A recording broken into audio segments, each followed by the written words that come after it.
विश्व हिंदी दिवस के अवसर पर हिंदी प्रचार प्रसार सेवा संस्थान सांस्कृतिक परिषद का सुसाकेत के संयुक्त तत्वाधान में साकेत महाविद्यालय के राजा जगदम्बिका प्रताप नारायण सिंह सभागार में एक भव्य समारोह का आयोजन किया गया, जिसमें राजभाषा हिंदी राष्ट्रभाषा की राह पर विषयक विचार गोष्ठी के साथ साथ वृहद कवि सम्मेलन सम्मान समारोह भी संपन्न हुआ। कार्यक्रम में मुख्य अतिथि के रूप में कप्तानगंज बस्ती के विधायक सी चंद्र प्रकाश शुक्ला ने समारोह को संबोधित करते हुए कहा कि हिंदी तो पहले से ही भारतीय जनमानस में राष्ट्रभाषा बन चुकी है।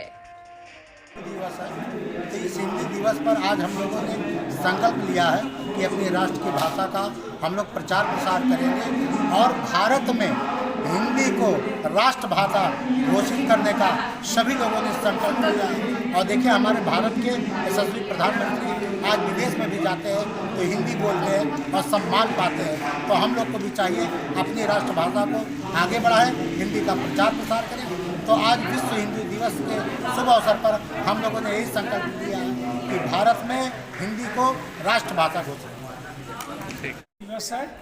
हिंदी के विश्वव्यापी प्रचार प्रसार के लिए अभियान चलाया हुआ है और दुनिया के सारे राष्ट्रों में जितने भी राष्ट्र हैं उनके भारत में अगर हैं भारतीय दूतावास है तो उसमें विश्व हिंदी दिवस मनाया जा रहा है 2006 से अनिवार्य रूप से वैधानिक तौर पर। वैसे तो विश्व हिंदी दिवस 1975 से मनाया जाता है। अब तक जो है 11 विश्व हिंदी सम्मेलन हुए हैं। ये 12वां विश्व हिंदी सम्मेलन ये मध्य प्रदेश में प्रस्तावित है, जिसके माध्यम से विश्व में हिंदी के प्रचार प्रसार को बल मिलेगा। इसीलिए विश्व हिंदी सम्मेलन की श्रृंखला रखी गई है और उसी क्रम में चूँकि हमारी संस्था हिंदी प्रचार प्रसार सेवा संस्थान हिंदी के विश्वव्यापी विकास और भारत में राष्ट्रभाषा घोषित करने के लिए संघर्षरत है, इसी अभियान के तहत ये कार्यक्रम आयोजित है। बस तो हमारी भाषा से है, हमारे देश से है।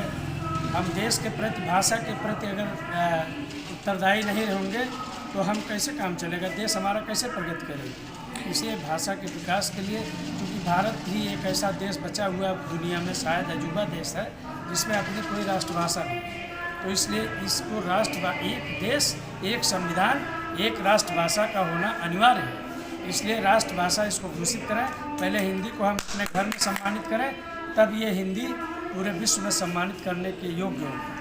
तो अपने घर में अभी भारत में ही हिंदी राष्ट्रभाषा नहीं बन पाई है, इसलिए हिंदी को राष्ट्रभाषा घोषित करने के लिए हम लोग संघर्ष में हैं, प्रयत्नशील हैं। हमारी संस्था सरकार को भी। देश और दुनिया की तमाम खबरों से जुड़े रहने के लिए हमारा चैनल लाइक करें, शेयर करें, सब्सक्राइब करें और बेल आइकन पर क्लिक करना